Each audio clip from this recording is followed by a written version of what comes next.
Hey, good morning. How are you? Morning. I'm all right. Good morning. All right, we are back. This is Malcolm Moore, your host, and this is Creativity is the Cure. Today I have a very special guest, my friend Geneviève Flati. How are you doing, Geneviève? Hi, I'm good. Happy to be here. So the way we know each other is about 3 years ago, I was putting on my own live show for kids called Mr. Malcolm's Music Factory, and I think it was Victor Yared that recommended you, right? I think so. I know that it was Victor Yared and Christian Anderson, two Right. awesome dudes. Right. That was so much fun. And again, thank you for doing that. That was one of the most exciting parts of my life. And I've said so many times in interviews, I had never performed before, and you guys made me feel really comfortable. So I appreciate all the support you had there. Oh my gosh, it was so fun. I really can't remember a time where I was giggling so much Yes. backstage, like right before we go on stage, where we're like, oh, right, we're doing a show. Yeah. And so people that don't know, she played Willow the Weasel, which is one of the cutest puppets ever. Yeah. Oh, she was the best. She's really easy to operate, which like in terms of a puppeteering thing allows Yeah. you so much freedom because then you really don't have to put so much of your brain cells into like making the puppet go. Not that that can't be a fun challenge in and of itself, Yeah. but that show, it was really magical just because of the chemistry of the few of us that were on stage. It was such a fun group. It was. If I'm going to be terrified, there's no other people I'd rather be with. Oh my goodness, we had such a blasty blast. And I think Christian Anderson made that puppet, right? He made Willow, and he also made Sandawanda the lizard. I don't know, but it would not surprise me because Christian's a phenomenal puppet builder. I remember I have a couple memories of doing that. Now, I've never done something like that. And we did the 6 shows in a row. And I remember one time I was supposed to bring a prop out, and I didn't. And just the milliseconds listening to you guys talk, going, what am I going to do? And then I just kind of made something up at work, and nobody even noticed. So I don't know why I was worried. But I'm sure that's something about doing theater, right? Things go wrong no matter how much you prepare. Oh, I honestly think that's what makes it magical. Yeah. Is because there are some shows where like everything goes perfectly and it's awesome and it's technically proficient and you're like, and you feel really good for that. Yeah. But a lot of it is like, whoop, hope it works. Yeah, and Here we remember, go. I don't know if you remember this, but one of the fun things about our show is the kids would like warn Willow the Weasel. She'd be like, no, don't go in there. And I kind of loved that the kids were shouting out and so involved, right? Yeah, I love that part. I've done so much work for Disney Junior. I used to be one of the writers and performers for Swazzle, another huge puppet company who work on all these kids shows. Yeah. And so the classic of like, it's behind you. And you really get to play with the kids because some kids get really mad when you don't look. I know there was one show with Willow where they're like, they're behind you. And Willow's like, where? And some kid's like, behind you. Oh, behind. You're like, oh, okay. I better look. I remember at one point these 2 women walked in. They just walked in the middle of the show, and they walked in front of the stage and they go, what is this, a puppet show? I was like, yeah. It is indeed. See all the children? It's probably a puppet show for children to teach them about music and feelings.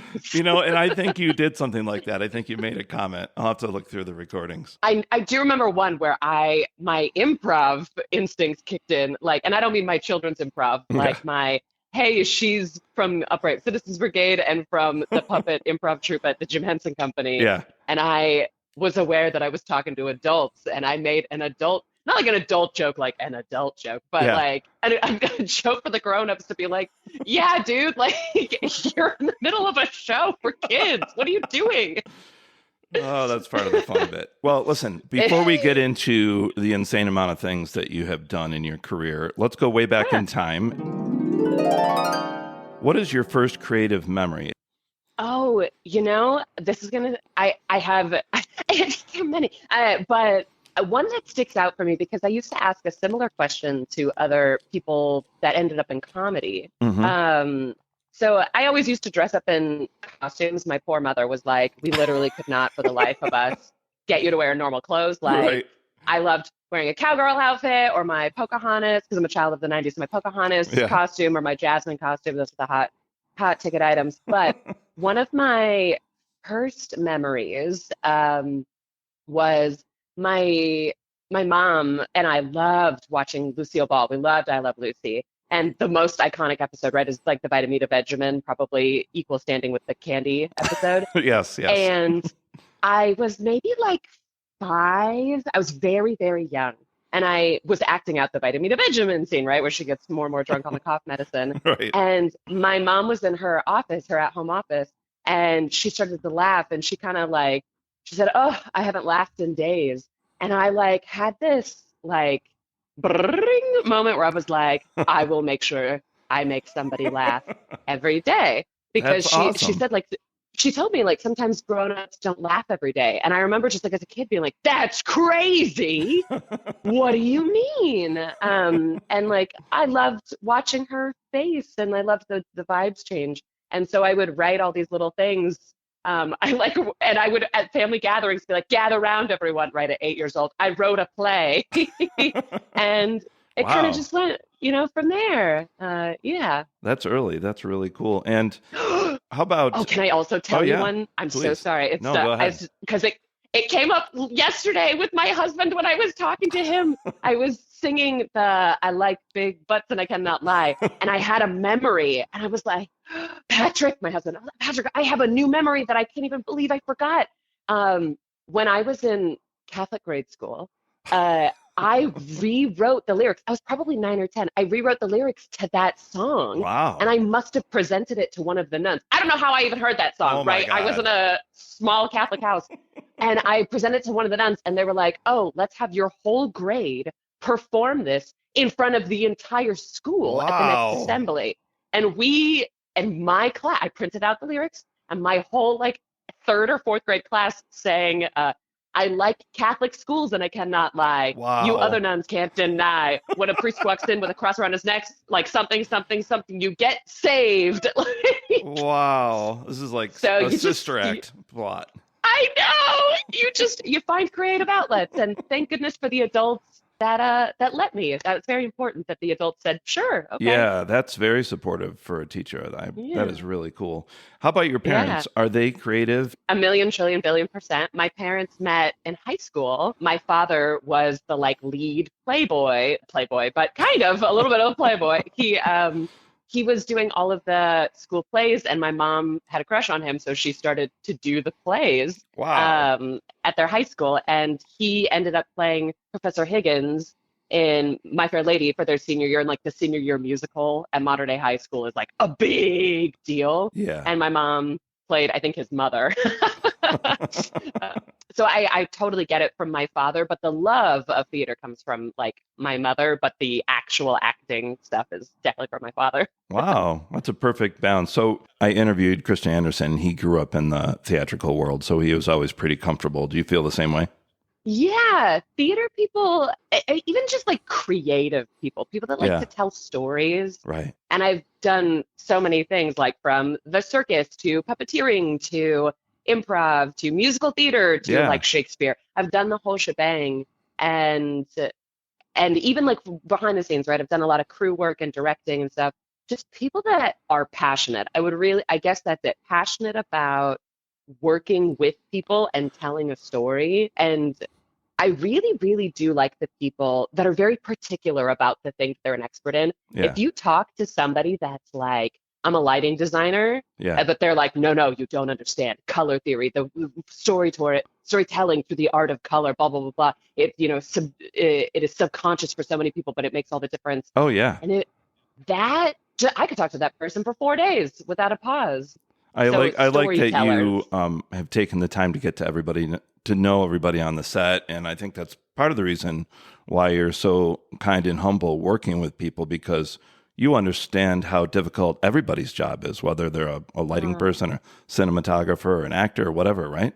Yeah, one of the things that I know happens and definitely was big in like the 90s and the early aughts was like the star, right? The star on set, or maybe like the director. Right. But I think one of the things that we forget in art, but also like society as a general, Yeah. is there are so many people that are needed and they need to be good at the thing that they do Yeah. for this to work. whether that's, from people that take the garbage and clean the water to, the people that are making laws and decisions. Same thing on set. Like, Yeah. I need I need my audio person to be on it. I need my actor to be on it. I need Right. everybody to work together. But that's also why we're doing this team medium, right? If I wanted to be me, I'd go into stand up. And even that, right? They rely on their friends, they rely on the booker, Yeah. they rely on the rep. So I really do love us together. And I'm about to go on this like kind of rant really quick. I've always done choir and volleyball. Like those are the two things that I did a lot of growing up, choir and volleyball. Okay. And in choir, you don't want to be the best singer in your choir. I need you. I need my soprano. I need my bass. I need my my baritone. I need everybody to sing the right note and so that the chord works, but also it feels really good. You can feel it in your body when you're all so in the music and you take a breath together. Yeah. And then you hit the note together. Oh my God. And people that work in bands and orchestras all know what I'm talking about. You feel the same thing in improv. I want you to be good. I want you to be better than me, because then it's this weird flow of energy that is amazing to watch in any medium, not just the arts, right? You see it in sports, you see it in business.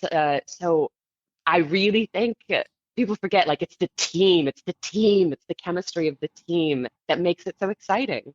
Yeah, I agree. And again, you guys made me so comfortable. And one thing I remember, one of the best memories is after we'd done the show about 2 times and I was a little more comfortable, not only did I make up a few lines, improv lines that really worked and Matt, the writer, liked, but I remember Christian trying to mess me up. He would be out there. He'd be out there because, we did the type of puppet show where you see the human and the puppet, but he'd be looking at the audience, and then Sandawanda the lizard would look at me and go blah, blah, blah, blah, and try to mess up my lines. So I just liked the playfulness of, I don't know, I felt accepted after that. So you're right. Like a well-oiled machine, it's like a little family. It's totally, and when you get to that point where everyone's good and solid and like, we trust you, you trust me, we trust each other. Yeah. That's when you get to like the good stuff. I think that's why people are so attracted to like blooper reels. Yes. Because when you have a cast that clearly loves each other, like they did on The Office or It's Always Sunny or a handful of other things, you can see that like there's kind of 2 conversations going on. There's the one that's written and the actors are doing to each other. The characters are saying to each other. But then kind of floating above, and you can see it just behind their eyes. It is the actors trying to make their friend laugh. And the audience happens to be there, but they would be doing this whether or not there was a camera pointed at them, And you see it in Whose Line Is It Anyway, especially the old ones where it's like Ryan and Colin, Wayne Brady and Drew Carey. You can see it's them holding eye contact with each other going, who's going to make who break? And I always tell my students, because I teach improv and acting, like, go and watch 5, 6-year-olds, not in a creepy way, but like go and watch them play. It's fascinating. Their body language is hilarious. Yeah.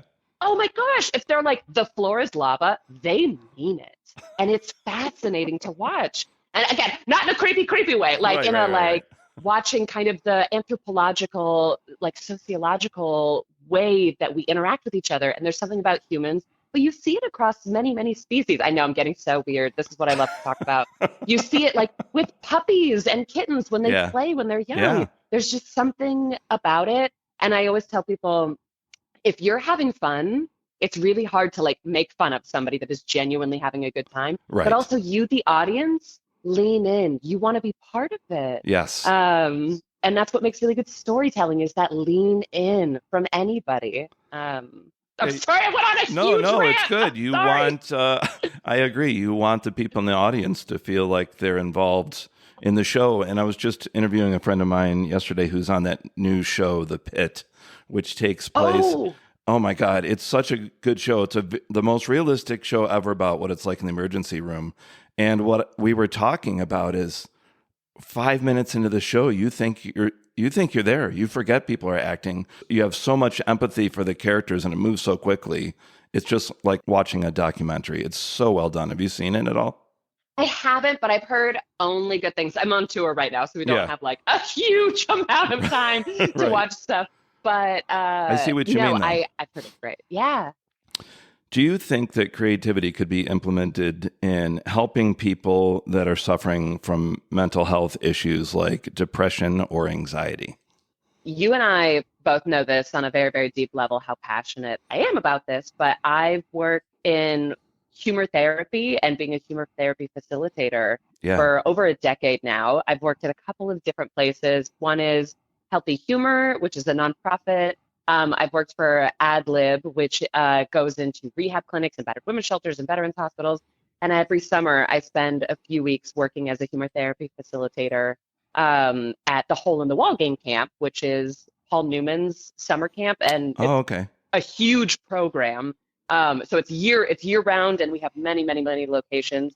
But it's a summer camp type thing, free of charge Yeah. for kids that are very, very sick or terminally ill, and or their families and or their siblings. And I could go on and on. Well, but where does this take place? What's the location? The main one, the original one, is in Connecticut, Okay. but they have opened a few other locations. They have one in Ireland. They're looking to expand even further. Wow.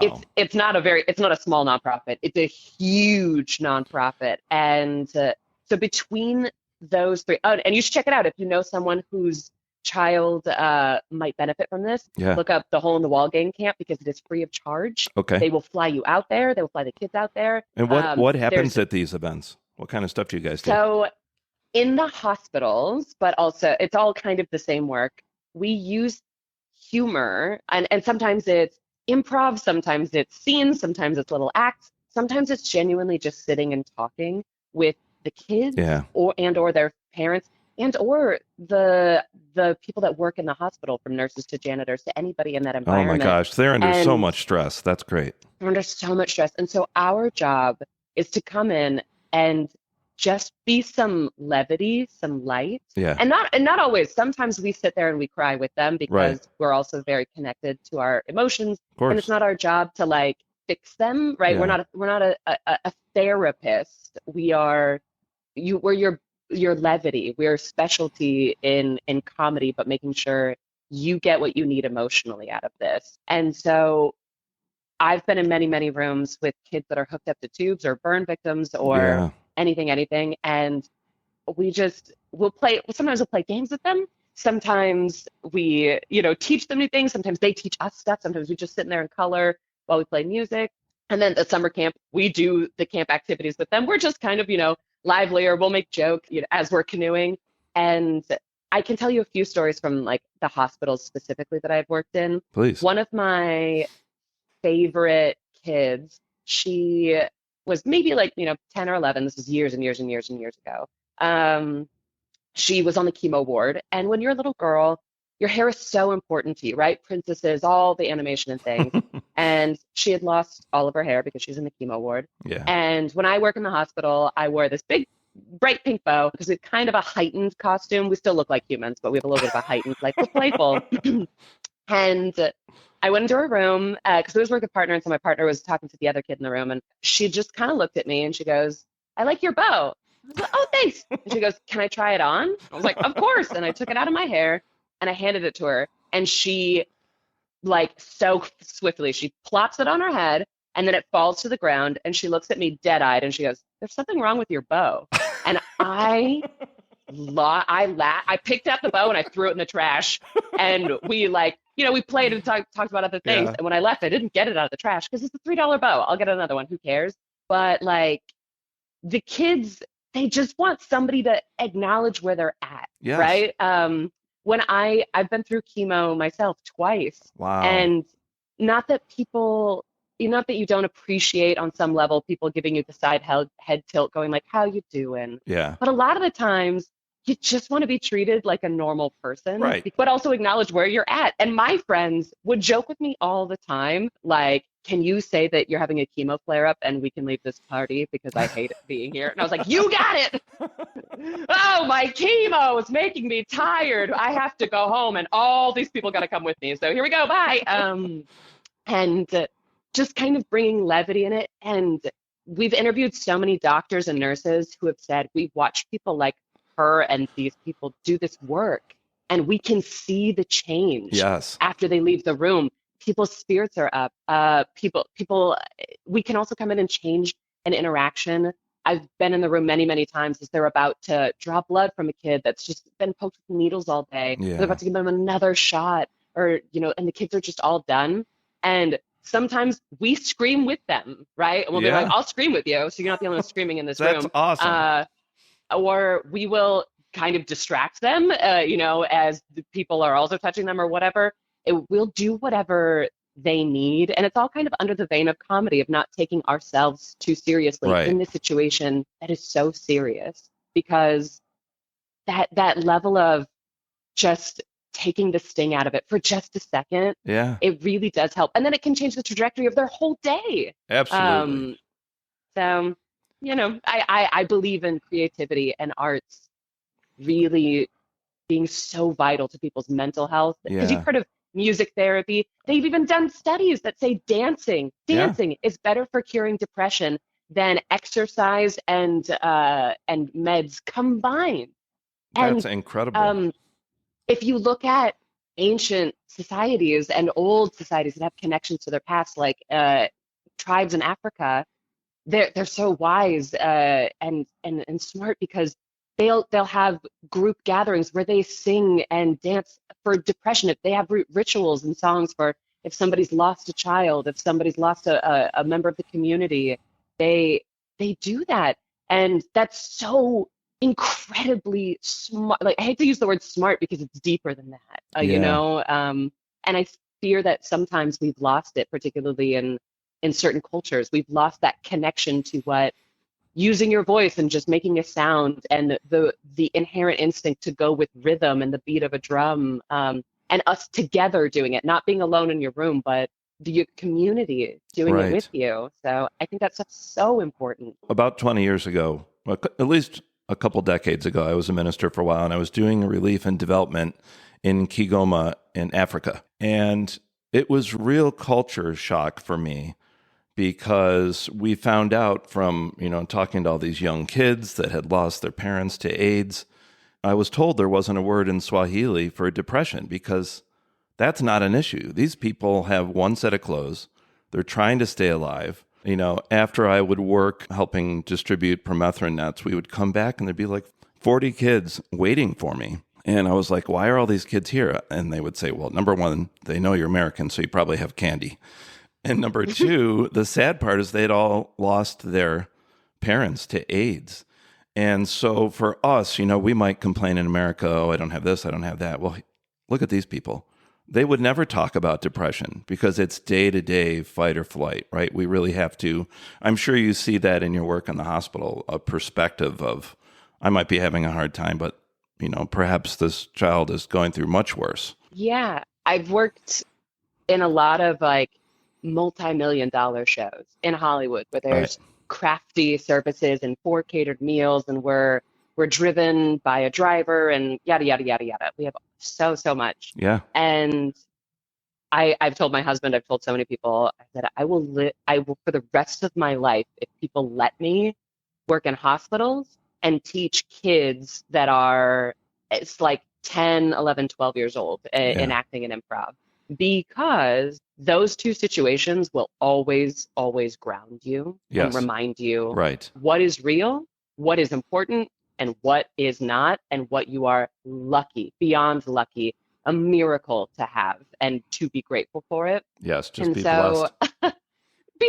be aware that you are so lucky, Yes. particularly those of us that get to work in the arts. And I even say like allowed, because there are many places where it's not allowed, that kind of expression. Even just like think of, to be such a basic ass example, Yeah. Footloose. Footloose. This is the first time, right? White people going like, oh, and we can't dance? And you go, yeah, that's the highest level that we can think of, let alone the plights of other people, of LGBTQ, other Yeah. minority Yeah. Yeah. Yeah. populations, right? Especially now. And for us, we're like, what if we couldn't dance? What restriction of liberties and life this would be. It's very Yeah. so, but it's kind of go back to my point. When I'm working in the hospital and you see, very, very real, very heavy things. Yeah. You're reminded of, and I can walk freely and I can breathe freely and Yeah. both my eyes work and my ears work. Right. And yes, I personally have an autoimmune disease, but there are people that have way harder things to deal with every day. Yeah. And not even Yeah. necessarily diseases, right? They just have other things going on. And then teaching kids, they humble you because they I don't, bet. unless you're like the star of a Disney Channel show, Yeah. they don't know who you are. And they, particularly for me, like as a puppeteer or voiceover actor Yeah. Yeah. or like a theater person, they don't know me. And they will bring you back to reality in another way. They will humble you very quickly, which I'm always so grateful for. My going to example on that is I always, with my kids, will get to eventually an acting exercise of, imitating animals and building characters like out of animals. You don't have to be an animal, but, you can kind of move slinky like a snake, or you can be kind of staccato with your movements like a bird. Right. And I ask them like to start recognizing it in other people. And it's not like, don't be mean about it, don't be a bully, but like kind of recognize when things remind you. And so I would say, for me, Miss G, like what does Miss G remind you of? What kind of animal? And every year I get something like a rhino, a lion, right? Like you're very present. Yeah. And I was like, great, I dig that. And then this has happened twice, two times, separate classes, separate years, where some kid goes, does it have to be an animal? And I'm like, yeah, we're talking about animals, but like, what were you thinking? And they go, well, you're a witch. And I was like, what? I said, what animal am I? And they're like, a witch. And all the kids are like, she's a witch. And I'm like, why? When I said, what animal am I? What animal do I remind you of? And why is it a witch? And they go, because you cackle all the time and you talk about how men are afraid of you a lot. So like, that's a witch. Wow. And so that humbling, Yeah. I'm like, that's so good for your soul. It's the same as Amy Poehler talks about it in her book of like the laughing to crying to laughing that sometimes you'll do with your friends when you're so profoundly sad and then your friends make you laugh and then you go to crying because you actually are sad about something and then you go back to laughing.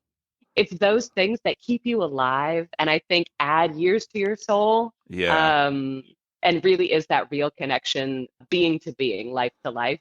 So I like when kids, because they're just honest, man. They're honest in a different way, and it's good. It's good for you. Yeah, and you know that I'm a teacher. I work with kids, and one of my favorite things is their brutal honesty. Whether they say something nice or mean, it's 100%, and there's no hidden agenda. No, it is. No, they just really mean it. Like, I don't normally wear makeup to class, and I wear very, very loose, baggy clothing. But then when we do like the student showcase, I'll do my hair, I'll do makeup, right? Because it's a presentation. Right. And without fail, once a year, I get a kid that's like, Miss G, are you actually kind of pretty? I was like, thank you so much. Well, yes, I am. Thank you. Well, it doesn't even matter. It's just like, yes, no, beauty is subjective. Yeah, it was just one of those like, thank you so much, child, for letting me know that I've looked like a goblin every Saturday morning for the last 6 months. Wow. And you're surprised that there's a human underneath there. Well, let me ask you on a personal level. I love seeing your photos of when you work with the kids in the hospitals and stuff like that. And there's always a lot of laughter. But I've done a little bit of work like that. And it frightens me a little bit because I am such a sensitive person. I'm often overwhelmed by emotions. And what is it like for you going in there having to be so vulnerable? I mean, you're already a performer. So one of the keys to that is being vulnerable. But it must be so overwhelming at points when you see a kid that is really struggling. And even if you make them laugh and you do your job, how hard is that for you to deal with it and go home? And how do you kind of shake it off? Because I'm the kind of person that I kind of carry those strong emotions with me, and it's taken years to alleviate that. Yeah. I kind of have two stories about that. So my overall answer before I get into the stories is it's not about you. Right. And I think that's a really tough lesson for a lot of people to learn of like, it's not about you. And I am not a doctor. So the way I've described it to people, because I've also had kids that I got attached to that I, found out passed. Right. And I always say, well, the hard part about being a doctor is their death can feel like it's in your hands, I suppose. Like I lost a patient, I lost a kid. Right. You hear them say that. And I go, their death is actually none of my business. Their life was my business, and I think I served them the way I could in Yeah. their life, for those brief moments. And it's a lot like theater, right? Like it's here one moment and then it's gone, and that's the beauty of it. The tragedy of it Right. is it's right now. It is right now, and that's it. So what am I going to do right now? And how can I, when we part, did I do everything I could? And that's also kind of what I've said and had conversations with doctors of like, did you do everything you could? And if you did, then you did it. And if what you did on that day was the best you had, but it was 20% of your overall best, then that's the best you had that day. Yeah. So having that kind of grace with yourself and knowing what am I here to actually do and what can I actually accomplish. And that's a really, really, really tough pill to swallow, particularly for overachievers and people that are people pleasers, which happens a lot in the arts. But my two kind of stories where I learned, where it was probably the hardest ones for me, was one of my very, very first times doing this work was maybe in 2011. Mm-hmm. And we always work with partners because there's somebody else that you can debrief with, somebody else that's in the room with you because we're in dicey situations. And there was a room that the nurses were like, hey, can one of you go in there? And we're like, oh, well, we work together. And they were like, we think one of you should go in. Right. It's a tough situation. And we looked through the window and it was a new mother. And in the room, in the middle of the room was an incubator, and like all the shades and everything were closed, the lights were off. Yeah. And you saw the woman sitting, she's probably in her mid-20s, against the wall, just staring at the incubator, right? No phone in her hand. This is 2011, but just Yeah. staring at the incubator. And my partner was a male, and he said, I think you should go in. Right. And I was brand new to this work. And right, we're there to be silly, be jokey. And I was like, okay. And so I go in and I kind of, I close the door. She doesn't even look. Right. And I just go and I sit next to her. And we just sit there for Yeah. like, I think it was like 30 minutes in silence. And the only sounds in the room were the like little heart monitor going beep and the ticking of the clock on the wall. That was it. It was silent. Otherwise, it was the loudest room I have ever been in, I think. And we just sat there and she just had tears streaming down her face. And eventually I had tears streaming down my face and we Yeah. just sat and silently cried. And eventually somebody kind of came back in the window and waved me out and we're like, okay, it's time for you to go. Yeah. My partner, sorry, he was like, let's go. And I reached over and I like hovered my hand kind of above her hand to be like, I'm not going to touch you unless you want me to touch you, Right. but my hand is here. And she kind of my hand was over her palm and she like pushed the back of her hand into my palm. Oh, wow. And I squeezed her hand. We never looked at each other and I squeezed her hand. Yeah. And then I got up and I left. And I got on the outside of that door and I broke down in tears. Yeah. And my partner, he grabbed me by like the scruff of my neck and he like dragged me around the hall into like an empty hall and he shoved me up against a wall. And I know this sounds really crazy, but it was like, Yeah. and he goes, you do not get to do that here. It is not about you. Our Right. job is to hold it for them. Wow. And when you go home, you can set down the baggage. But Yes. your job is to hold it and not pass it off to somebody here because they take it all the time. And he was so right. And like we got to the car and he was like, okay, now. And like, and I cried to him and sobbed to him. And he was like, that's why we have partners, is like, who can you share the baggage with, the load with? Mm. But the people that we serve and like the other people in the hospital, it is not for them to take. It is our job to take it. That's Right. why we are here. Right. And I was maybe 22 at the time. No, if it was 2011, I was 20. And it was one of those lessons of like, it is not about you. Yeah. And do not like it. And she and I shared, right? Like we kind of handed off baggage to each other, that meaning like we cried together. Yeah. But I was not allowed to go out and make a scene, right? And cry and have other people look at me, right? Right. That's me saying somebody else take this. Right. Right. And so that was one of the first lessons of like how to handle it and knowing where to put it. And that's why people always say like, do you have a therapist? Do you have a group of friends? Do you Yeah. have an outlet when you hold stuff like that? And then the other one of like kind of in the same vein was maybe it was like right before the pandemic. I'm going to say like 2019-ish. There was a young boy who was 17, about to turn 18, and he was a what we call a frequent flyer, meaning like a long-term patient because he had a particular thing that kind of kept him in the hospital. Okay. And he was very nervous because once he turned 18, he was like, I have to go to the adult ward. And it's like really cold over there. It's really mean. Everyone, like, there's no, because in the pediatric ward, there's paintings on the wall and there's a bunch of nurses and they have dogs and, therapy dogs that come in and there's activities and there's like a community. But like for adults in the adult hospital, the walls are tan or brown, and that's there's no disappointing. music in the hallways. Yeah, there's no smiles. It's just a cold hospital. Yeah. And we knew this kid. We saw him once a week for, 6 months, and we played airplanes in the hallway, and we did like all this stuff. And right before his 18th birthday, I bought him a bunch of like gifts. I was like, he's turning 18. And so I got him like a bunch of stuff that like you can have when you're 18. And I was very, very excited. And like we came to the hospital, right? Like we knew that he was turning 18 at a certain time, and we came after his birthday. Yeah. And I was like, I got this stuff for him. Where is he? And they were like, he died. Oh. And it's been years and I still always cry Yeah. because I drove around with that box of stuff Yeah. for like a year in my car because I was like, I can't throw it away. I don't want to give it to somebody else, but because of hospital protocol, I couldn't, contact his parents. I didn't even know who his parents were. Right. And it was like a physical thing of this baggage that I had from working with this kid that I really liked and got to know.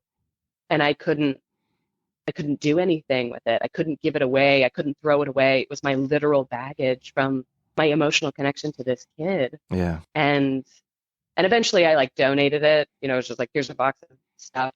Give it to the people that need it. Right. But because I thought that was the best course of action. Because there were like inside jokes in there that I was like, I don't want to give to the hospital and be like, what were you talking about with this kid? But that's heartbreaking. It's both of those things. Yeah.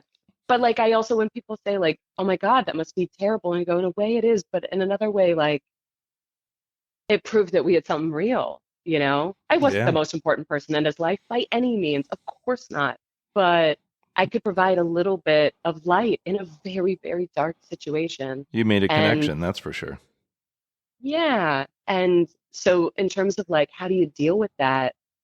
You cry because it meant something. And Right. how lucky to cry because it meant something. Because a lot of people, they don't cry at a lot of things because a lot of things they either can't feel or they won't feel, or unfortunately, sometimes they don't have reasons to feel like connected, sad to miss someone. In Fleabag, the show, she has a line where she, like, after her mother passes, she goes, what do I do with all this love that I have for her? And her friend says, I'll take it. Wow. And like how beautiful, right? Yeah, To go yeah. like, I'm feeling all this sadness because there was something there. Yeah. Wow. Did that answer your question at all?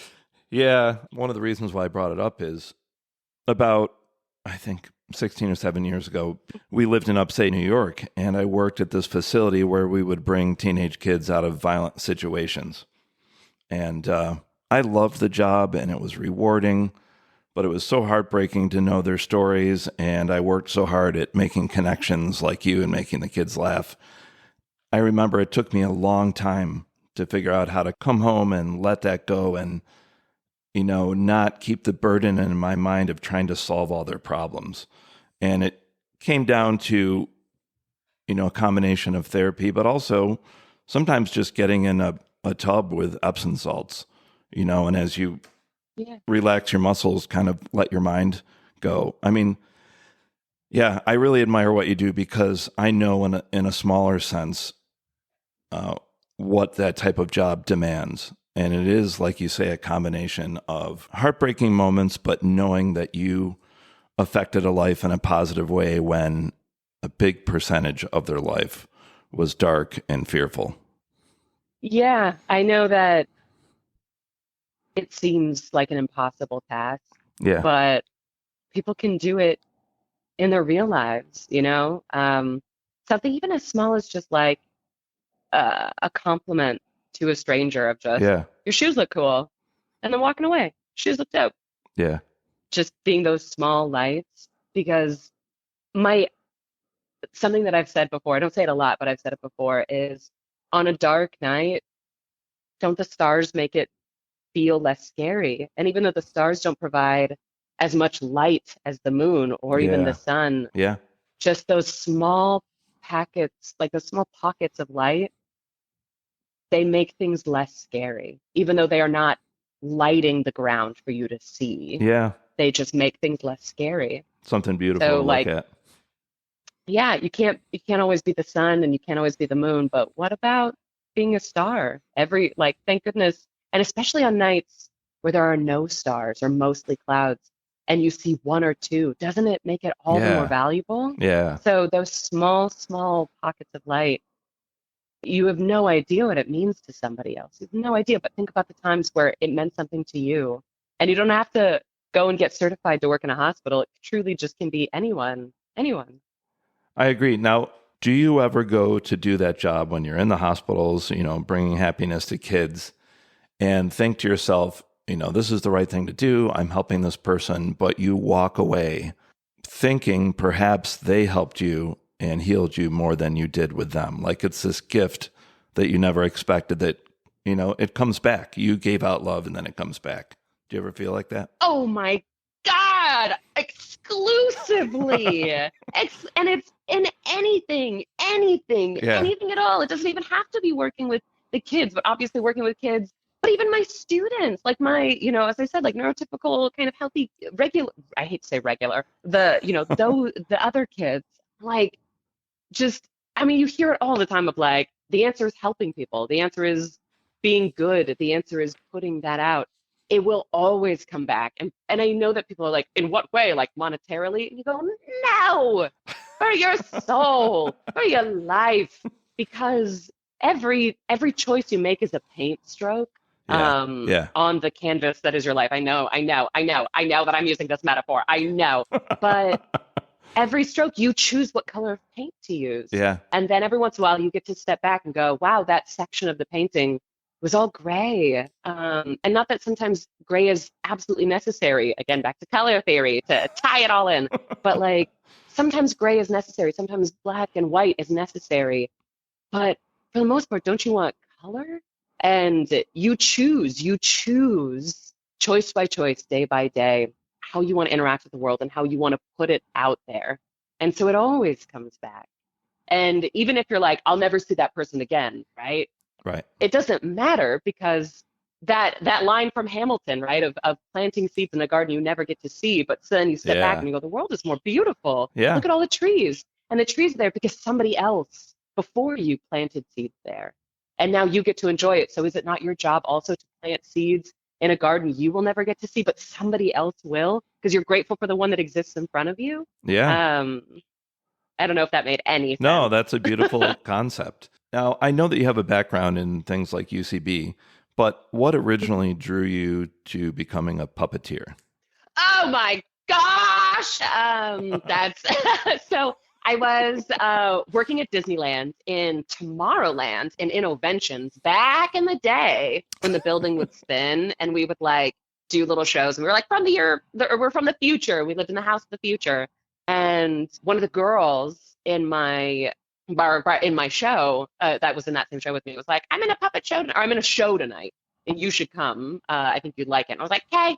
And it was this hole in the wall theater. And she was in a show called Hamlet Has No Legs. And it was puppets doing Hamlet.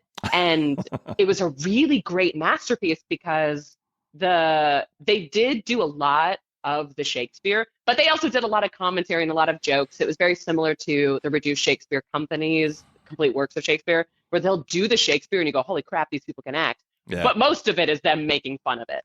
And from there, I got connected to, because one of the performers there was one of the puppet specialists at Disney. And he was like, you should come and audition for us. I think you're the right mentality for being a puppeteer because Puppeteers are weird, dude. You get You'd be perfect for it. no, you'd be perfect for it. You're weird. But like, it is one, do you have a sense of humor? And also, do you need to be the star? Because if you do, then this might not be right for you.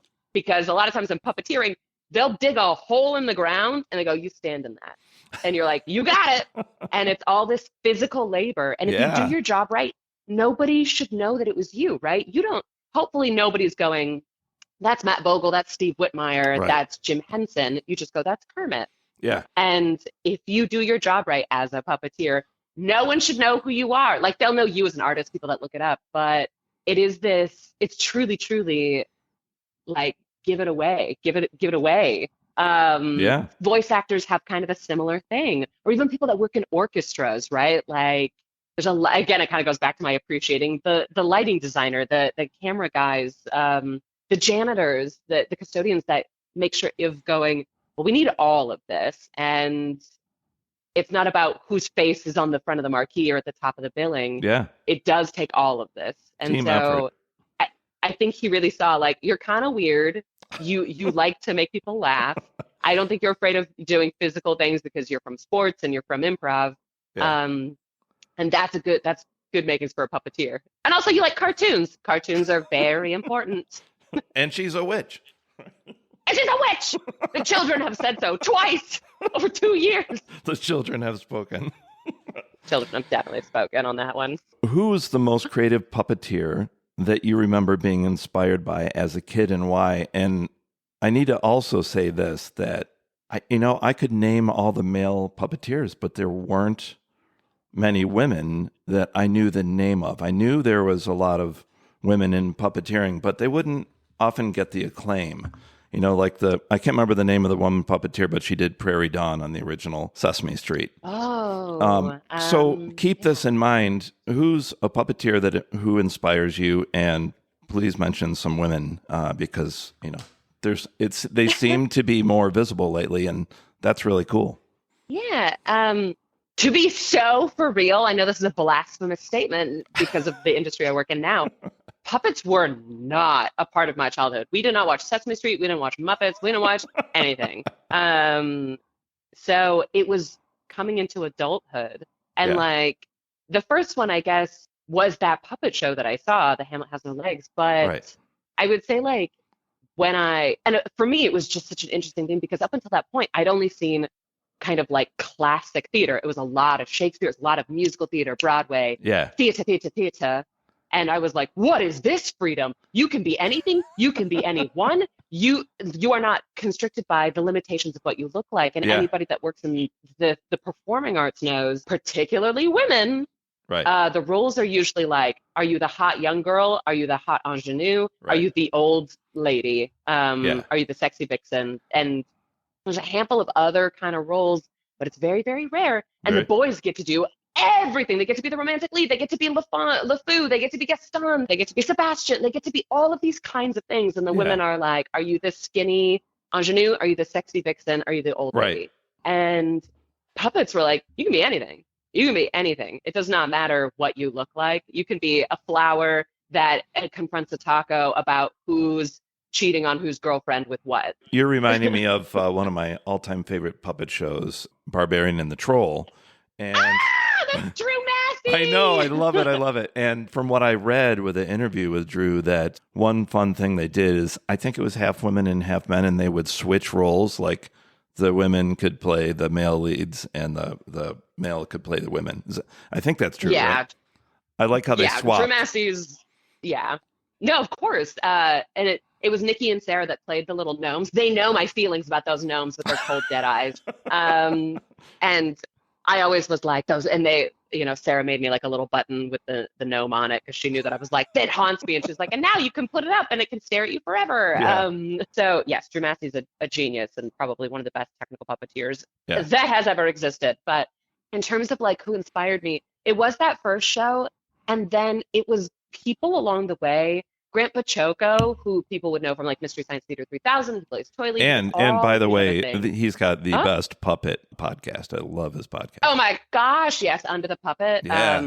So Grant Pachoco was kind of my first mentor at Henson. Right. That we like, it was I see you, you see me, we see each other. And he was our puppet captain for, Puppet Up. And he really, really was one, so good on stage. He could save a show. He could save a scene. Yeah. He was amazing. He's really good. And is he how you got involved with the Jim Henson Company? No, actually, I was a puppeteer for Disney Junior Live on Stage at Disney California Adventure, and we were all like in the dressing room, and someone was like, "Oh my God, did you guys check out this post on Facebook?" And the Jim Henson Company was doing something that they never did, was like the Henson Diversity Program. They like never, never, never do that, and they were like, if you are literally not a straight white male, you are diverse in the world of puppeteering. And I was like, I'm an able-bodied straight white woman. And they're like, we don't have any of those. That's diverse. And that was 2015. Yeah. And so I got into the Henson that way, but he was already there at Henson. Okay. And he was so encouraging of me. And like, I would be like, can I talk to you about this? And can you help me with this? And blah, blah, blah, blah. And one of my biggest go-to like examples of what a champion that guy was, there was this old thing at Puppet Up called the Usher. And it's a really, really technically proficient little bit in the show that starts off Act 2. And it's this great technology where you puppeteer and then you drop out and they play what you just recorded over itself. And you eventually have like 5 puppets on the screen, but you did it one at a time building up. It's really, really cool. Oh, it's like it's like the I have seen that because I've been in Puppet Up. It's almost like a looping machine, but visual instead of audio. Yeah, and it's real life, and it is also audio. Yeah, and you come out and you do this. You improvise a monologue, and then you do this thing. You get the name of a made up dance from the audience, and you have to like do things out of order and blah blah blah blah. And only men had ever done it. Only men. And we were doing the show at Knott's Berry Farm. We had a residency there, and I was like, and I would practice it and be like, I'm interested in doing this.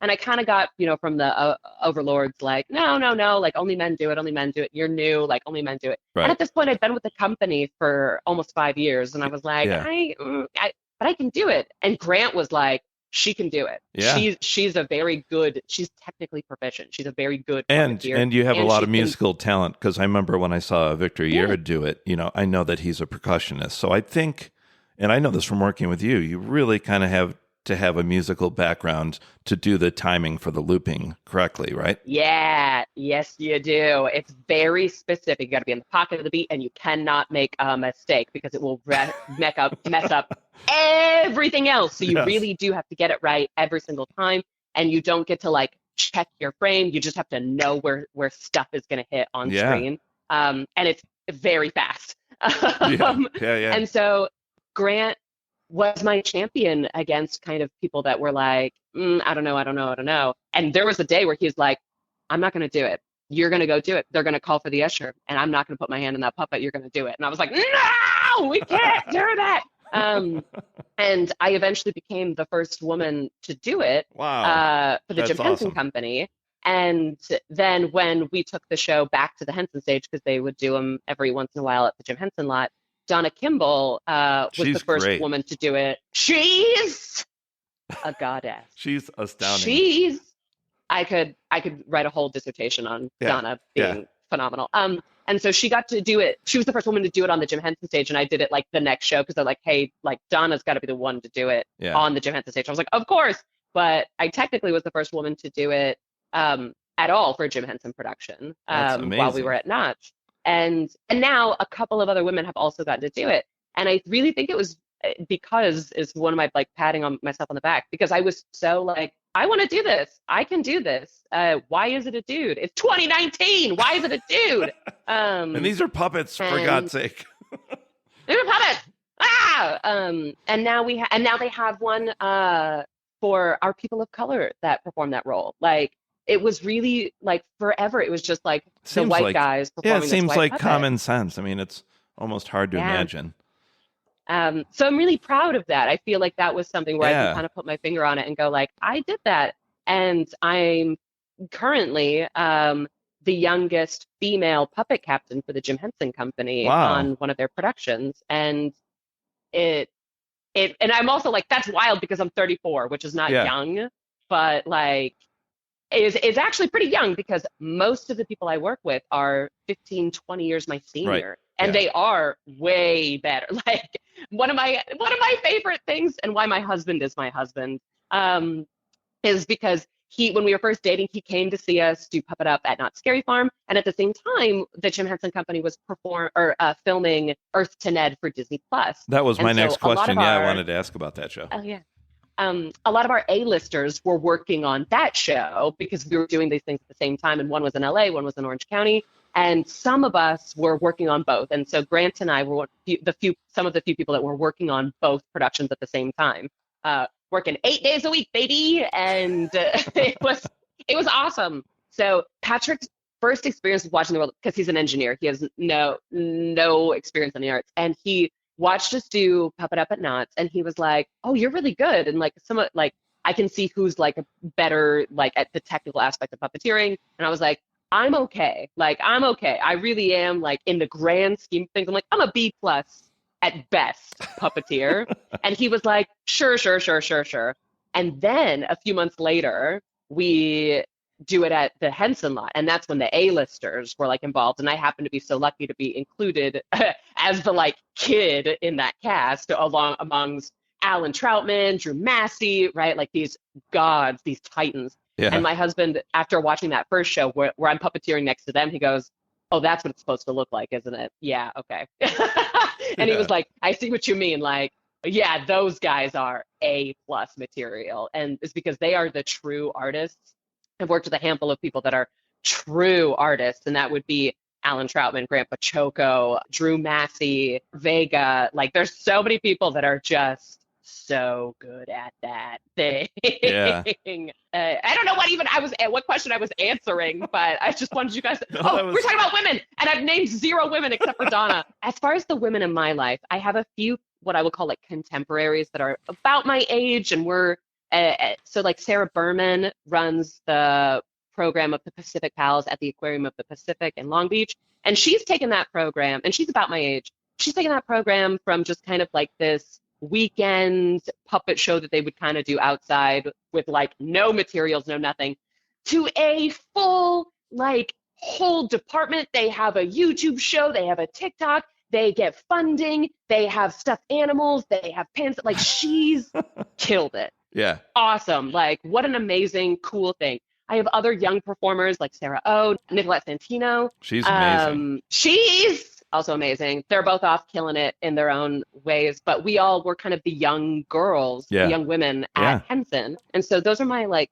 contemporaries, and we're kind of doing stuff at the same level. And then you have the women that are like a little bit above us that are killing it. Donna Kimball. Yeah. And then you have Leslie Carrera Rudolph. You have Jen Bart. I can't remember.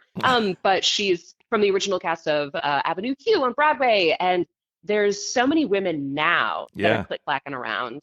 Amy Garcia, Queen among Queens, you know. Tell me about the glorious ladies of puppetry. Oh, GLOP.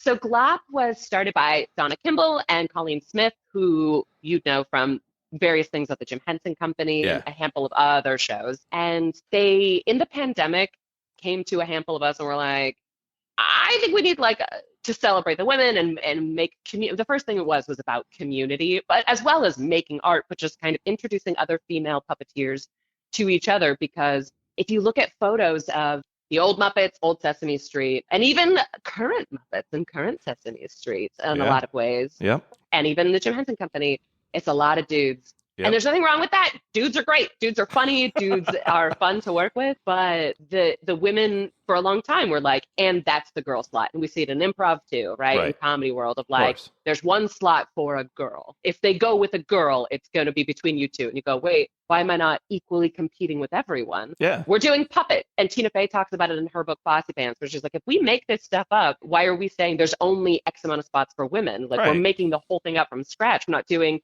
Death of a Salesman. We're not doing 12 Angry Men. We're doing we're doing a puppet show where, you know, there's a rock with googly eyes trying to find its dream and the water is alive. Like, what do you mean? That can be literally anybody, any race, any gender, any age. Can be anybody. It's just who's right for the part. And so GLOP was born out of, let's make sure that the other women know that there are other ones like you. Right. And that's really cool. And so we did I think they have 2 seasons of a show. It's on YouTube. Oh, And they cool. occasionally perform live shows at different comedy festivals. I know that they're a little bit more involved at Groundlings, kind of other than the other comedy theaters, because that's where Colleen Smith graduated from Ah, okay. and is involved with. So if you want to check out GLOP, Gorgeous Ladies of Puppeteering, they have an Instagram, they have a YouTube. I was part of season 1. I'm the blue, screamy puppet. Shocker to everyone that's ever met me, that I was that one. But yeah, I'm excited and hopeful for the future of this Yeah. particular industry to not only include women, but people that are non-binary, people that are trans, people that English is not their first language, because English is not the end all be all, right? That can bring other aspects of themselves. Liz Hara is killing it. From she's from the New York Henson shop, and she's done a bunch of puppet stuff. You and I both know Nee. I call her Yeah. Needlies. Just did a show for PBS. She's a badass and the cutest little thing. Oh, we did America's Got Talent together. Yeah. Peggy Etra. I can't even believe I forgot Peggy Etra. Catherine Malloy. And then you also have the women that do puppet building too. We have Catherine Malloy. We have Rachel Burson. Oh, that's a Those good women point. are killing it for building stuff. There's a lot of engineering behind it. So even if you're like, I'm not a performer, puppet builders are arts and crafts queens / engineering queens, like Well, sewing. There's a million different things. isn't it's true from some people I met, like Russ Walco, great puppet builder. He's also a Oh great yeah. performer. I mean, Christian Anderson makes his own puppets. You've got Kevin Clash. I mean, it's not too rare, but I'm glad that you're bringing up some female puppet makers. Is there any females in the creature shop? Rachel Burson and Catherine Malloy are from the Jim Henson Creature Workshop, Yeah. but they also build on their own. Rachel has her whole own studio. She actually got like a commercial with, I think it was Squarespace, but don't hold me to that. But or like Wix or something, that Yeah. they partnered with her to make a website and a commercial. Oh, cool. Rachel is like one of the best puppet builders. I hire her on everything. She helped me build the Jack Met puppet for my Karma music video for the band AJR. Ooh, that's my next And question, but that's, go on. yeah. And so she built my alien hand for this alien film that we just shot in August of last year. Like, she's amazing. Catherine Malloy is also amazing. She helped build the Jack robot for the arena tour, like for Madison Square Garden, all that jazz that I was on last year for AJR. So you got women out there just destroying, crushing, That's so great and that you walking away. named so many, and everybody needs to check them Yeah. out. So, as I told you, I'm a teacher. I used to work with really young kids, and one of their favorite songs was "Don't Throw Out My Legos" by AJR. Yeah. So that was my introduction to the band, and all my students love this band.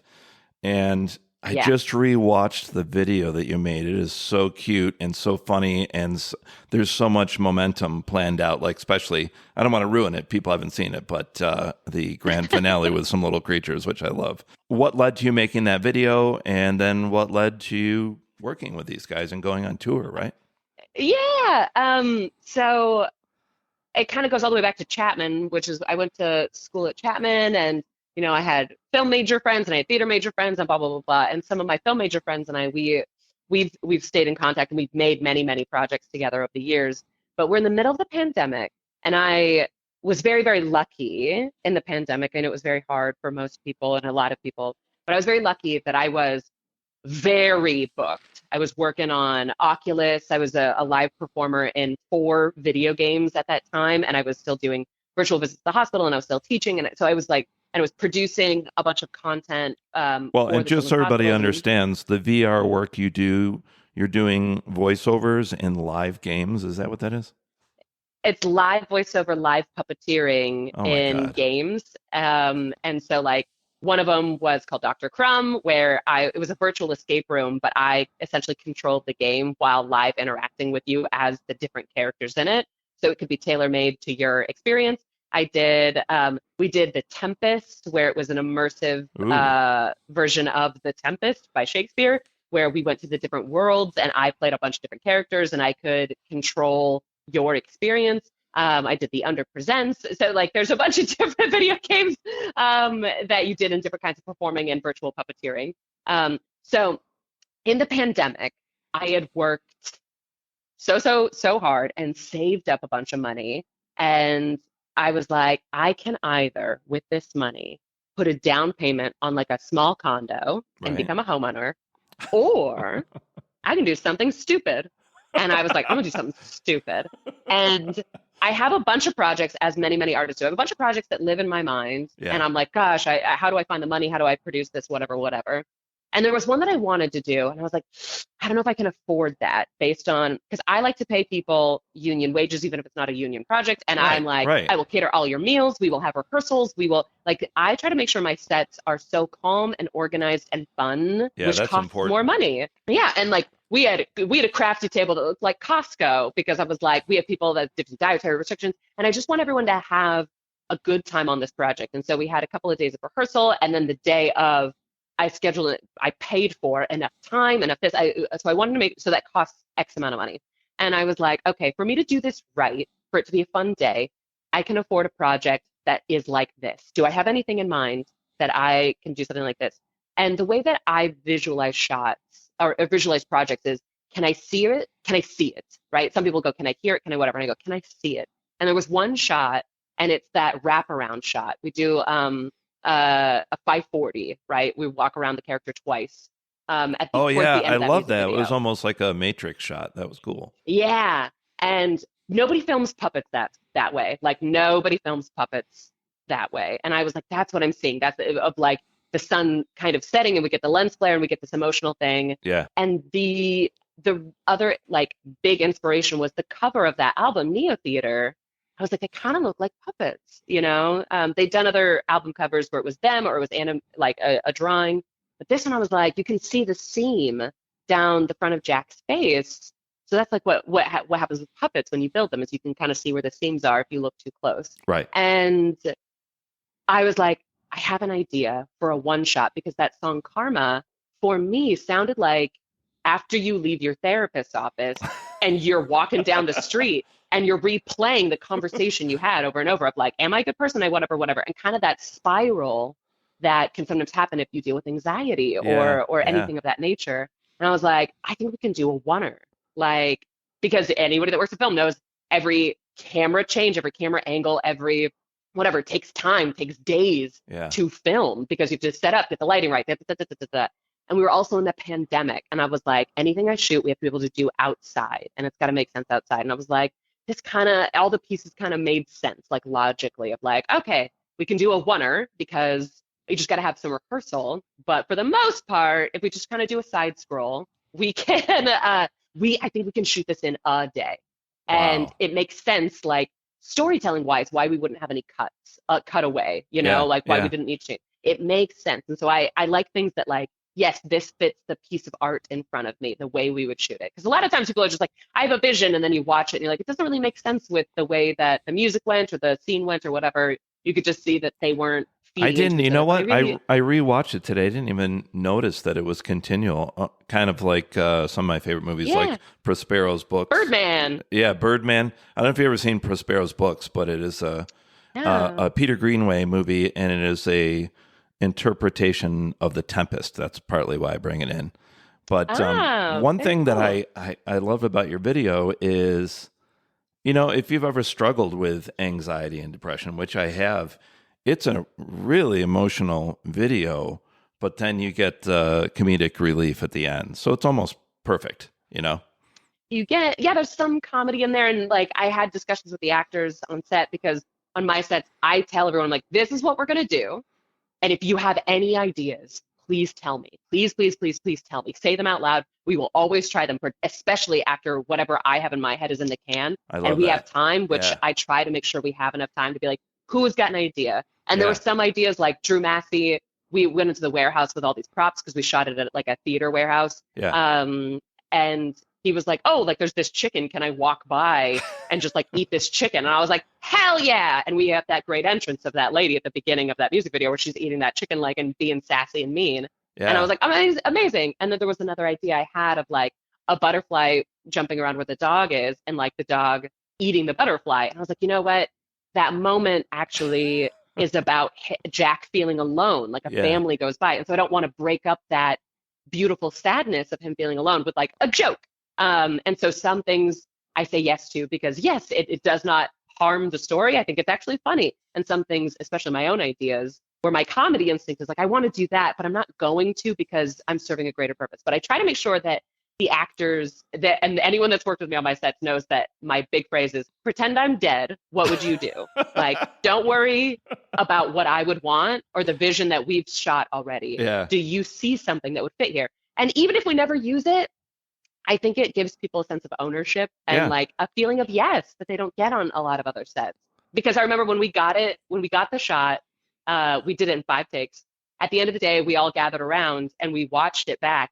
And like when we got that final headbutt moment that right before it cuts to black, everybody cheered. We had like 35 people on set and everybody cheered. And I've worked on so many sets. I can't remember the last time that I worked on something and everybody gathered around the end of the day and we watched what we just made together and we all cheered. Like, and everybody that I talked to that was on that set was like, it's one of my favorite sets I've ever been on. It was such a fun day. I love the woman that comes up. I think she has a map and asks for directions. It's just so natural. And I don't know, you just have such empathy for the characters. You really did it well with that. You do. And it's very funny because they're just puppets, right? It's just puppets in animation. But okay, so we shoot the thing and the next day, I slept for 20 hours straight because it was like a 23-hour day for me. Yeah. But I was like, I hate it. Like, I'll never show it to anybody. I really did. I was like, I hate it. And cut to months later, I go to see an AJR concert in Orange County, and I bring the puppet. Nobody has seen it. I just was like, you know what? I have this puppet. I just want to take photos of this little puppet Jack at one of their concerts, and then I'll put it away. Yeah. And I had paid for like the COVID meet and greet, meaning like they brought in like 30 of us at a time out of like, there was like 200 people to like stand in the audience while the band is on stage 40 feet away because it's COVID and like wave at them. And I was one of 30 and I like brought out the puppet and I just had the puppet wave. Yeah. And I saw that Jack saw it. And I think he said something like, that's the creepiest thing I've ever seen or something. And I was like, okay, I failed. Like put it back in the bag. And I'm not pulling it out for the rest of the concert because I'm actually here to watch them, right? I'm not here to upstage them. I'm here to watch their performance. Right. And later that night or the next day, it was very soon, Jack found me on Instagram and like found that puppet because of course I like posted a photo of the Jack puppet at the AJR concert. Yeah. And he found me and he messaged me and he was like, hey, can I buy that puppet? And I said, no, but you can have the puppet because it was a gift. I just never got a chance to give it to you. Yeah. But it was a gift. And if you see the beginning of the music video, I say like, this is a gift. So he was like, my manager is going to contact you and you can do a handoff with him. And so I met their manager and he's super cool. His name's Josh. He was the coolest guy. And we met up just like at a Starbucks. And I think he was waiting for me to be like, oh my God, tell me everything about the band and like, what's their hair color and what shampoo do they use? And And I just like handed the puppet off and I was like, this is this. If you ever need a repair or you just like, you have any questions about it, let me know. And I'll fix it for free. Like, or any questions, anytime. Here you go. And I was kind of about to leave and he kind of looked me up and down and he goes, do you want to get a coffee? And I was like, sure. And we started chatting. And I think he realized that I wasn't like a crazy fangirl. And he was like, what do you do? And I was like, oh, I also work in the industry, just in a different medium. And I was like, I happen to have a puppet up show at the Jim Henson Company in like 2 weeks or whatever. Would you like to come? And so he came and I was like, do you know, like I have another client, Zach Sang, that very, very famous podcaster, and he's filming a commercial and like, we actually wanted to do a puppet. Can you do it? So he brought a little bit later, Zach Sang and that whole crew to the puppet up show at the Jim Henson Company. And they watched me perform the night before we filmed this commercial.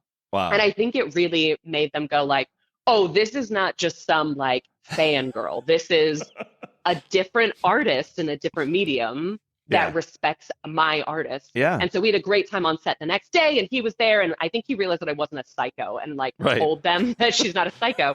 And he was like, what was that puppet for? Like you said it was for something. I was like, oh, we shot a music video. And he's like, oh, can I see it? And I was like, of course you can. It's just in post. And of course it was dying in a hard drive on my computer somewhere. And I was like, of course, I literally called up Brian, my DP, and I was like, we have to finish the music video. And he was like, I thought you hated it. And I was like, I do, but they want it. And so we had to do all the animation. We had to do all of the color correcting, like blah, blah. There's one edit in there, right? We had to put the mice on it, blah, blah, blah, blah. Yeah. And so we rushed to finish it. I give it to Josh a couple months later, and I was like, here, sorry, it took so long to post animation, tee. And he was like, oh my God, I'm going to send this to the guys. They're going to love it. And so they watch it, and he's like, they want to meet you. I was like, okay. And the creepy, weird thing, but also like the manifesting part is when I went to Brian, my DP, ages ago and said, I have an idea. Yeah. And he was like, oh, this sounds crazy. And I was like, they're going to want to meet me. I don't know how else to describe it, but we're supposed to meet each other. And he was like, everyone and their mother says that. And I was like, I know, but I can't help but feel like this is true. And so cut to Josh is like, they want to meet you. I called up Brian. I was like, listen up, motherfucker. Like, remember when I told you? So we meet the band, and I was so nervous because I just was, and my husband was there with me. And it was really awkward. We met them on the stairs backstage. There was nobody else around. I was just like, oh my God. And we talked about a couple of things, and Adam had just become a doctor, and he teaches at Columbia. And so my husband's an engineer that also is interested in climate change. And so Adam and my husband like had a little chat, and Jack and Ryan and I were just like, artist. And they were so nice and wonderful. And so it was very awkward. When we spoke about it later, they were like, oh, we remember it being a pleasant interaction. I was like, I remember standing awkwardly on the stairs next to the bathroom that you came out of, and it was a nightmare. But I'm glad you remember it being nice. And so we watched the concert that night, and it was lovely. And then a few months later, I get contacted by Josh again, their manager, and was like, we have an idea for their next concert that's supposed to take place in like a year, and it's this puppet thing. And I was like, whatever you need, I will help you find the people that you need to get it made. And we worked on it for a little bit, and as things do, it got scrapped. And I was like, oh, that's kind of a bummer, but whatever. And then cut to February of 2024. Okay. February 2nd, my husband and I went through a very, very tragic loss in terms of our family. Yeah. And it was the lowest point of my life. I had a trigger warning. Right. I had attempted suicide because I was so distraught over the loss. Yeah. And we had to abandon our home. We moved into like my grandmother's house because I was like, we can't be at this place anymore. This is where it happened. Yeah. And I am not joking when I say I was like in the middle of about to attempt this suicide thing, was like, I'm out. I can't do this anymore. I can't live without her. I remember you kind of disappeared and we were all worried. Yeah. And I got a phone call from the only number I would answer. I don't know why. And it was Josh going, hey, the plan for that puppet is back on. We're going to leave for tour in 21 days. Do you think you can make it happen? And I was like, yes. Wow. This is such a serendipitous call for something that I've been working towards since arguably 2017. Right. When I first heard the band, and I was like, I feel this connection to this band, and it like saved my life. They quite literally saved my life with that phone call. That's miraculous.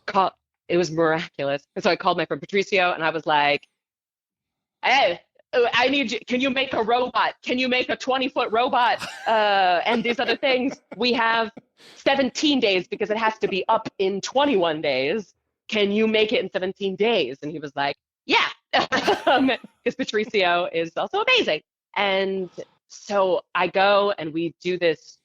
I get to perform this puppet, and then I eventually end up being one of Jack's stunt doubles, where I'm like flying from the grid, opening this show. Whoa. And in a couple of other parts in the show. And I end up running 3 departments as well as performing in the show and being kind of their pseudo dance captain. And we perform in Madison Square Gardens, like a dream for any performer, right? I felt so lucky. And it was so like dedicated to these 3 boys because they saved my life. And they've been my constant companions for years. And I love their music. And I innovative band already. Oh, they're so amazing. Like the work that Adam does outside with his nonprofit and everything. And Jack and Ryan are creative geniuses. And they're such wonderful, kind young men as well. And I literally owe them my life. And I was like, when I told them this, I was like, I do not mean to sound dramatic, but it is a dramatic thing. You saved my life Yeah. with your music and with that call. So That's they back know. to what you And were saying earlier about, somebody does something, they don't realize the gravity of the situation yeah, and how much they improved your life, right? yeah, saved my life. But like, I love their music. If anyone hasn't listened to their music, please go listen to their music. The So bet, great. like the great albums, like I love their old stuff, but the great albums that they really start to find their sound, I would say, is the Click, Neo Theater is amazing. Yeah. OK Orchestra, and their newest album is The Maybe Man.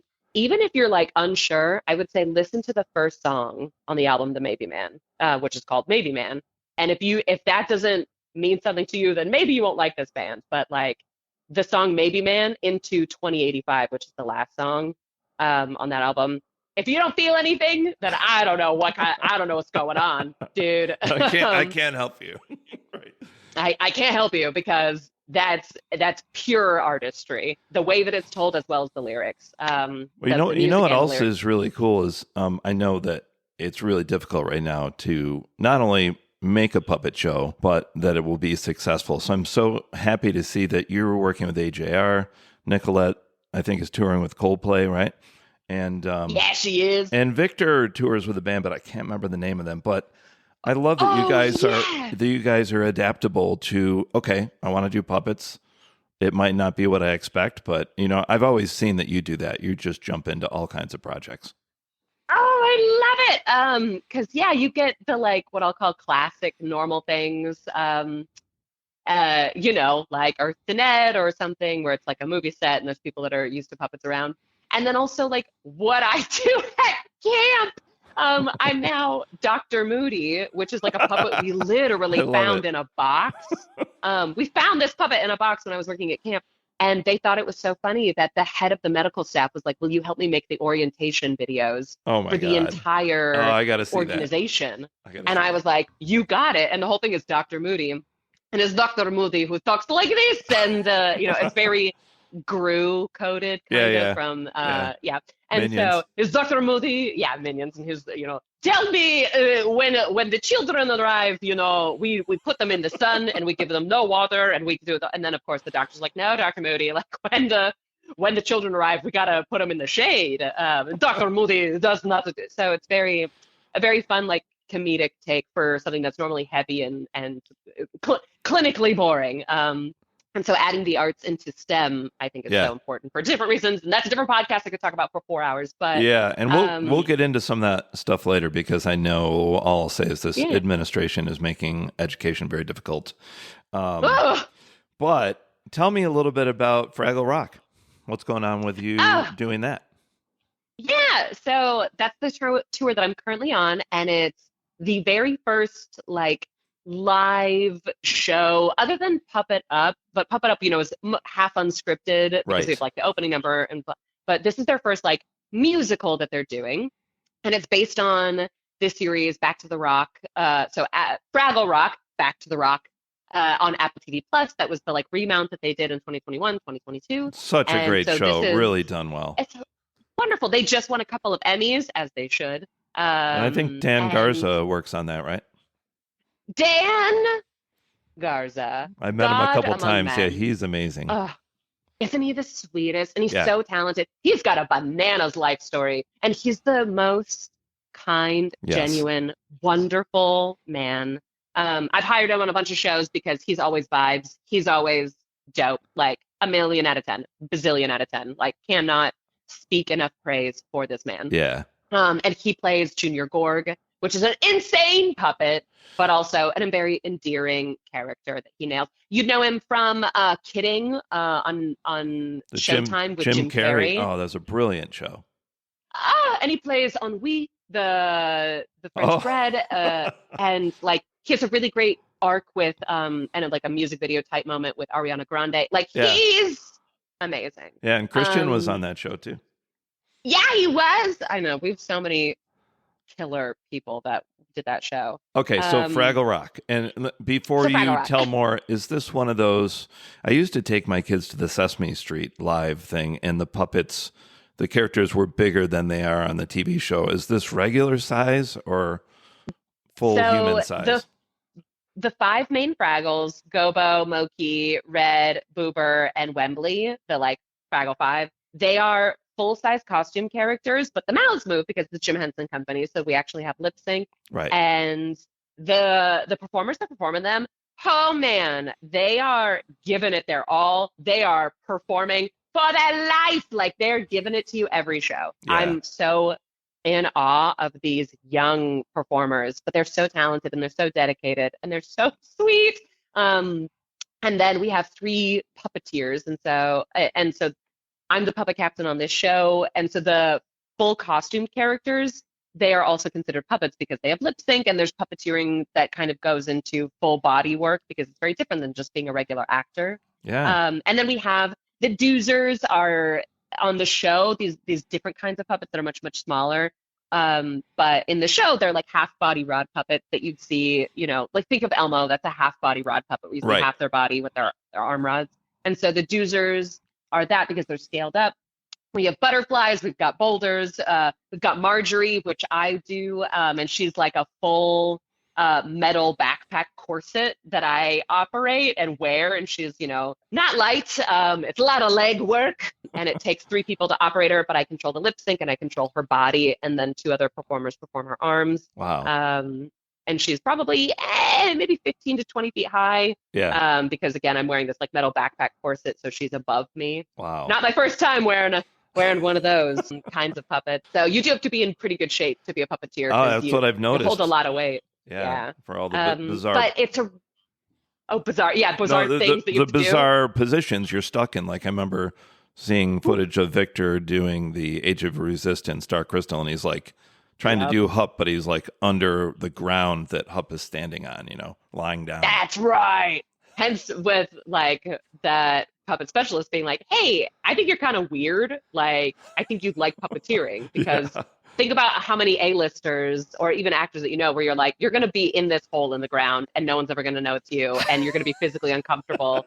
Like there's a joke, right, for puppets of if it doesn't hurt, you're not doing it right. Exactly. Like it's going to hurt. You're going to get tired as well as, because when you act, you're supposed to get tired at the end of it, right? Because you're putting emotions and thoughts and brain power into it. Now add a football game on top of that, right? Like do Shakespeare while tightrope walking. And you're like, okay. So it's fun, but it is hard. So Fraggle Rock, it's the original voice. It's the voices of the characters that play them on the TV show. So it's not people doing bad imitations. You get the real full John Tartaglia, Donna Meagle. Oh my goodness, that's a character from Parks and Rec. Donna Kimball. You get Dave Grohl, who's the original Gonzo, and also from the original cast. He is phenomenal. Like, so you get all the magic, and it's this really sweet story, and the music slaps. The music is really catchy, and I still hum it. We're on like a week hiatus. I still hum it, and because it's catchy. And it's a really good time, and there's really interactive. Good. Yeah. Songwriting is dope. And there's stuff for people that are fans of the original 1980s. There's people that are fans of the new show. And there's stuff, if you've never seen this show before, even heard of this show, you're not going to go, I have no idea what's going on. Should I have watched the first three movies in this franchise? Right. It's for anybody, any age. It's a really like sweet. I know it sounds like I'm doing commercial PR. It is a very sweet, I say easy show because sometimes we just need like an easy one that we know we're going to come out of feeling good. It's a vibe. And we've got bubbles and confetti and all that stuff, interactive of like, where, behind you, all that stuff. And it's really life affirming to hear and see the kids in the audience dancing in the aisles. And also like, I love when we do things with kids in the audience where we're like, where is blank? And there's some kids that are so into it and they're like, it's behind you. My God, the boulder, the piece of the stone, it's behind you. It's very funny. Or like, we did one where like there's this big emotional part of the show and there's like 2 seconds of silence as it dawns on the characters. And a kid goes, I want more bubbles. Like, hilarious.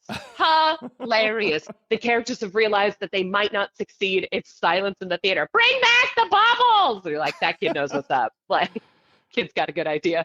Wow. So it's just a good time if you really are looking for 2 hours. And it moves very, very quickly. Yeah. But if you're looking for like 2 hours of just I want an easy show to be in a room where people are genuinely enjoying themselves and they're dancing, and it's a message about it takes everybody. That's the big message of Fraggle Rock, right? Is it takes Yeah. everybody, Yeah. all species, all kinds, to make the rock happen. And if you want to vibe like that, come see the show. We're on the East Coast for the rest of the tour, but they've strongly hinted that there will be a remount of the show very soon. Well, there's so many more questions I want to ask you, and I'm definitely going to have you come back. But before we go today, what can I help you promote? I know that your website is gflati.com. Is that correct? Yeah, my Instagram is way better because, like, you know how when you're building a website, you're like, okay, I got to sit down and like enter all this stuff in. But like Instagram is my day-to-day, like, right. More I'm at this current. theater, I'm doing this thing. Yeah. And I think it's just G Flati. So, but your website is like, really cool. Like your resume is absolutely amazing. Truly a Renaissance woman, and just going through that main first page, seeing photos of all the different things you do, like helping kids, doing your VR stuff, doing your puppetry, doing your voiceover. I mean, it's pretty exciting and verging on overwhelming. I don't know how you do it all. It's it might just be that I can't focus on anything and go, oh, that's interesting, I'm gonna go try that. And it's the beauty of it is like everyone's like, oh, well, why not stick to one thing and focus and perfect it? And you go, because everything kind of bleeds into each other, you know? That old phrase of you hear the like jack of all trades, and I go, well, the full phrase is jack of all trades, master of none, but better to be than a master of one, right? Ooh, so if you only like know how to do one thing, that's the full phrase. Most people don't know the whole thing. I didn't know the whole that. thing is like being a singer will help you be a puppeteer, because even if you're not singing, you know how to move musically. Whenever I teach puppeteering, I go, okay, do you see the staccato movement? Yeah. And learning clowning from the Ringling Brothers Circus taught me how to pay attention to physicality, storytelling with no words, which feeds into puppeteering. And doing voiceover, how to tell a story when no one can see you, but can they see your eyes even though they can't see you, helps you with puppeteering, but also then be in video games, and it helps you be an actor on stage. Doing sports teaches you about physical discomfort and teamwork, and that comes in on set. And so everything, I really encourage people, if you have even the slightest interest in anything, you don't need to be a master of it. Yeah. Go learn about it. Go do it. Go try it. Take a dance class, even if you're like, I have no rhythm. Who cares? And it will feed into something. Yeah, and because you've done all this, you now have so much to draw from, depending on what project you're doing. Yeah, to put. And even if you're not in the arts, they've done studies where they put people that were in school to be doctors, ophthalmologists, so eye doctors, and they had a group not take an art appreciation class, like visual art, like study painting, and then they had a group do take that class. And the eye doctors that took the art class were like 20 or 30% better at identifying things in scans of like, oh, look at that abnormality or whatever when it came to studying the eyes. And so it's just proof of like, none of those people are going to go off and become museum curators, but it feeds into life. Yeah, you know, so arts enhances life. Everybody's life. Yeah. Geneviève Flati, thank you so much for talking to me today, and I hope I can have you back on the show soon. Oh my gosh, anytime, Mr. Malcolm, anytime. You know that. You texted me, and what was it, 8 seconds later? I was like, yes, I'm in. Oh my God. Anytime. Willow, remounting of Willow. I'll be broom number 7 in the background for you. Anytime. I love it. I love it. Thank you so much.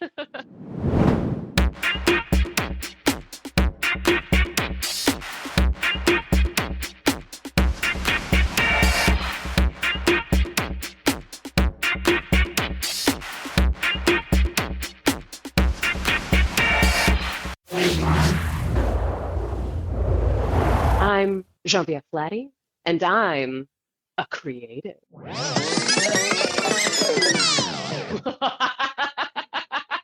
feel like I didn't mean it to sound like a villain, but it came out. It's true. It's true. You are a witch.